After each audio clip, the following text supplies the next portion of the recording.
Біз әрі қарай жалғастырамыз. Енді эхиннің деталін жұмыс жасаймыз. Мына жерде біз көрдіңіздер, эхин, яғни эхиннің астыңғы сопақшасы, эхиннің үстіңгі сопақшасы. Эхиннің үстіңгі сопақшасын біз бірінші орындаған болатынбыз. Енді біз астыңғы орындаған кезде мына артық сызықтың барлығын өшіреміз. Артық сызық дегенде мына жерде мынау сызықтар. Міне. Мынау сызықтар. Мынау сызықтар. Мынау сызықтар. Яғни қазір сызықтар көп болады, сол сызықтармен шатаспас үшін біз осы сызықтардың көзін құртамыз, жоямыз. Так, қағаз бетінен.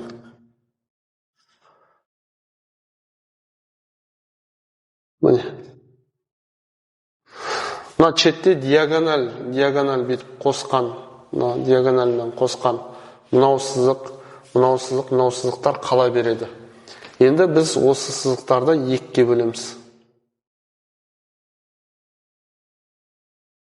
Мына жерде екіге бөлеміз. Мына жерде екіге бөлеміз.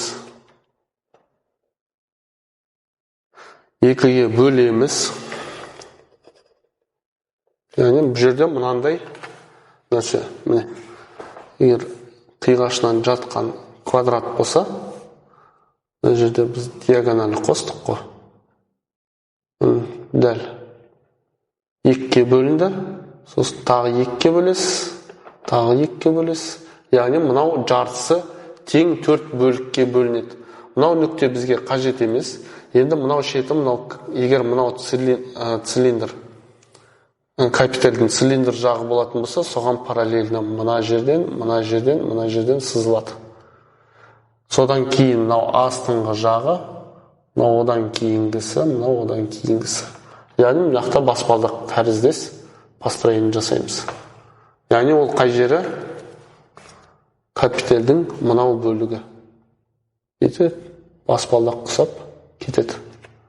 Түсінікті болса, ары қарай жалғастырамыз. Міне. Аламызда екіден тағы да бөлеміз.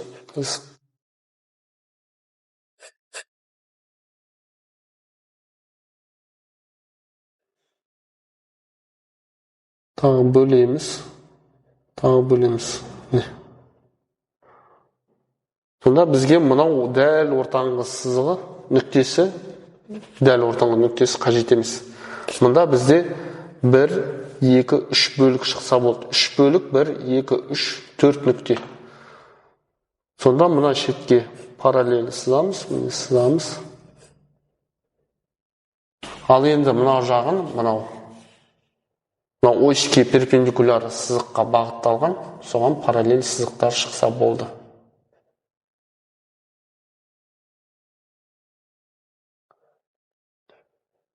Міне.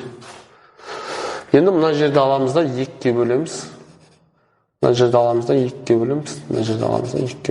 1, 2, 3 тең бөлік. Мына ортаңғы нүктесін біз өшіреміз. Енді оң жақта дәл солай екіге бөлеміз. Енді астыңғы бөлігін тағы екіге бөлеміз. Одан бөлігін екіге бөлеміз. Яғни жалпы 4 бөлік. Оның үстіңгісі бізге қажет емес. Ортаңғысы центр. Оны аламызда мынау нүктелерді капиталдың оң жағына параллель сызамыз. Айнан оське перпендикуляр. Параллель. То есть оське перпендикуляр сызамыз. Міне.